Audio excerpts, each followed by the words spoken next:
oras na para pag-usapan ng mga bagay na malapit sa inyo. Pakinggan na ang mga mental health advice sa ating millennial psychologist dito sa All About You.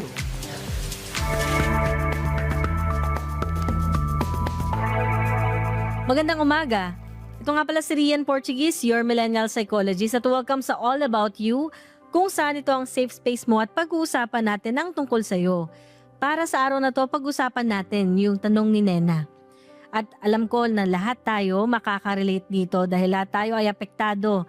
Ang sabi niya, paano ba makasurvive o makakasurvive sa krisis na to, lalo na't nagpapatong-patong na? Siguro ako i-assume ko na yung sinasabi niyang nagpapatong-patong na ay mga problema, no, na maaaring kinakaharap niya sa buhay. So, subukan muna nating tingnan ano ba nangyayari ngayon, no, sa krisis na to. Isa sa mga na-observe natin yung nagmamahalang krudo, 'di ba? Yung presyo ng ng diesel, ng gas, yung mga na-encounter natin ngayon. At marami sa atin syempre ay gumagawa ng mga paraan kung paano siya masa-survive. Una munang tip natin, dahil meron tayong krisis na kinakaharap, ay importante na kilalanin natin ano-ano ba yung impact o yung nararamdaman natin dahil or dulot ng krisis na to.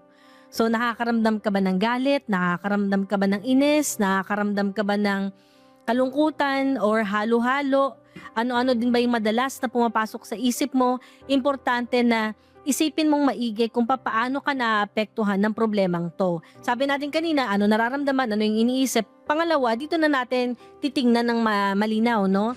Subukan nating ilista, no, yung mismong impact nung krisis na to. Financial ba? Financial ba yung pinaka naapektuhan sa'yo ngayon? Sa papanong paraan? Diba? Nagkakaroon ba tayo ng utang?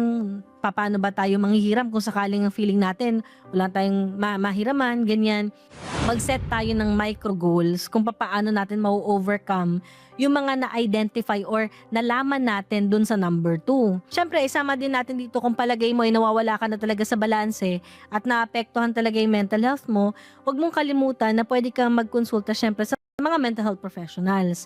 Kasi nakakatulong din talaga to para magkaroon ka ng specific na gagawin. O kaya naman clarity para bumuti din yung lagay mo. Kasi mamaya may mga bagay pa pala nangyayari sa buhay mo na hindi natin na-take into account. Kaya maganda rin na magkonsulta kasi hindi naman automatic na kapag nagpakonsulta ka ay meron ka na kagad problema or mental health disorder. Kung minsan dapat preventive tayo, no? Para naman hindi na lumala yung ating sitwasyon. So sana na nagkaroon din kayo ng awareness dyan, no? Tsaka syempre may mga psychometricians din tayo dyan. So ayun, maraming salamat Nena sa pagtatanong na ito. Sana nakatulong siya kahit papano. Ma-identify mo yung mga specific steps na naka-angkla mismo dun sa karanasan mo. So muli po maraming salamat. Kung kayo ay may ganyang klaseng problema at meron kayong mga katanungan, huwag niyong kalimutan na isend sa mismong email na mababasa ninyo sa ibaba ng screen. This is Rian Portuguese, your millennial psychologist. Maraming salamat.